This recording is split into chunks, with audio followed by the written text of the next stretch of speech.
zdravstvena varnost, skrb za zdravje, promocija zdravja, stabilno finančno poslovanje, pa primerna dostopnost in kakovost zdravstvenih storitev.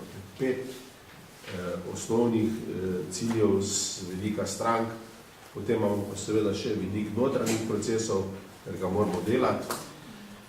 Čisto na kratko, učinkovita pogajanja in nova partnerstva, to je tisto, kar smo pred rekli, novi obračunski sistemi, nova zelena knjiga, ja, čeprav se prah dviga na tem, da je stara. Spremljanje učinkovitosti in kakovosti zdravstvenih programov, se pravi nek inštitut za kakovost, ko bomo sklepali pogodbe letos, nameravamo vsaj nekaj bolnišnic, org se vseh dolje skozi njihove procese, nabave, pogodb, notranje procese, števila kadra in podobne stvari in z njimi skupaj pridi do prave in primerne številke za financiranje njihovega programa. Doslej mi tega nismo delali, ampak smo preprosto se odpogajali, premalo vsebinsko in premalo poglobili.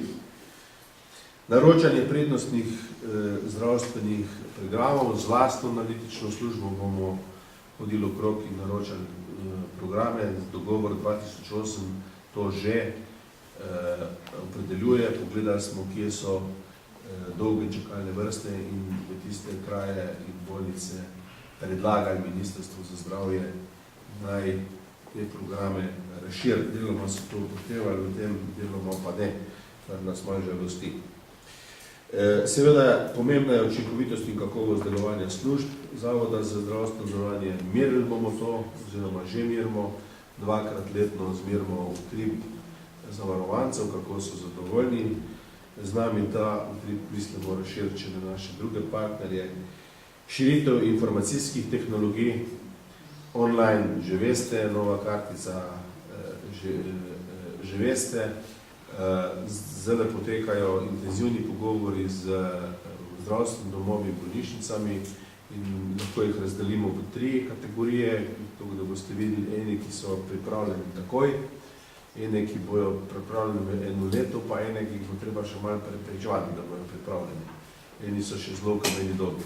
Kar se tiče informacijskih tehnologij in tle Zavod igra ključno motivacijsko vlogo, tako finančno kot strokovno, da vse spravimo na isti nivo, da se bomo lahko sploh pogovarjali na isti način med sabo.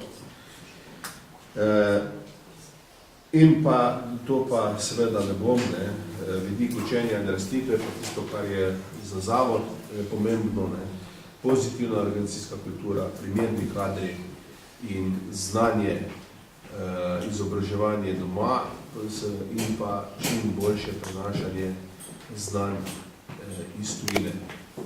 Toliko je na kratko.